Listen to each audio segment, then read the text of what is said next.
नाज़िन दौड़ में irrigation workers union नुसरत division पारां मुतालबनि जी मनता लाइ रैली कढी धरणो हंयो वियो। उन हवाले सां ॾिसूं राशिद लाशारी जी ही रिपोर्ट। इरीगेशन वर्कर्स यूनियन नुसरत डिवीज़न नवाबशाह पारां इस दौड़ खां इरीगेशन ऑफिस ताईं मुतालबनि जी मञता लाइ रैली कढी एहतजाजी मुज़ाहिरो करे धरणो हंयो वियो। उन मौके ते वर्कर्स यूनियन अॻवाननि मीडिया सां ॻाल्हाईंदे चयो आहे त असां मज़दूर आहियूं, असां जेका वॾी नौकरी कोन्हे, 1 ग्रेड खां 5 ग्रेड जी नौकरी आहे। असां इरीगेशन जा मुलाज़िम आहियूं। असांखे सन कोटा ॾिनी वञे, छाकाणि त हींअर असांजे घरनि में रिटायर बेलदारनि ऐं दारोगनि जे घर में फाका कश वारी पोजीशन आहे। महिरबानी करे असांखे सन कोटा जी नौकरी ॾिनी ऐं फाका कश खां बचायो वञे। ॿी सूरत में जनवरी महीने खां एहतजाज कंदासूं, जेको मुतालबे जे मथां ताईं नवाबशाह प्रेस क्लब ते हलंदो।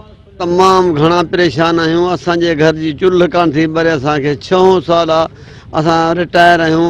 हाणे माण्हू पंहिंजो हाथ ते हथु रखे त असां सां कहिड़ी पोज़ीशन हूंदी। असां सॼी जमात महकमे खे ॾिनी आहे।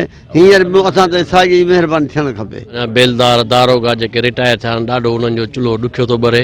असां जनरल आसिफ साहब खे अपील था कयूं, चेयरमैन बिलावल भुट्ट खे अर्ज़ु था कयूं त महिरबानी करे असांखे जेको आहे नौकरी ॾिनी वञनि, सन कोटा ॾिनी वञे, जीअं असांजो चुल्हो भरे। जो अॻे सन कोटा अॻे जेके असांखे ऑर्डर मिलिया हुआ, अॻे में ऑर्डर थिया हुआ, उन्हनि में 10 महल हदूं ख़ाली पियूं आहिनि।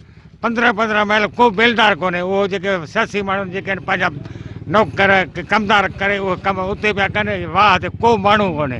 पर महिरबानी करे असांजा पंहिंजो औलाद रखंदो त जेके उते हदुनि जी भर में वेठा आहिनि, जेके संभाले बि सघनि। बाक़ी हाणे कमदार रखियो हैदराबाद जो, हद हुजे नवाबशाह जी, त कीअं संभालींदो?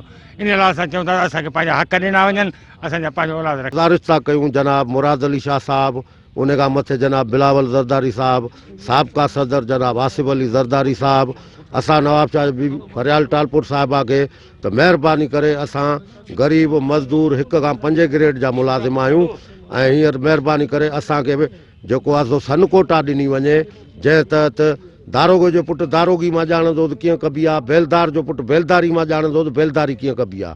ॿाहिरि कंहिं माण्हू खे ख़बर कान पवंदी थी वाह जो रूण ई घारो कीअं ॿधबो।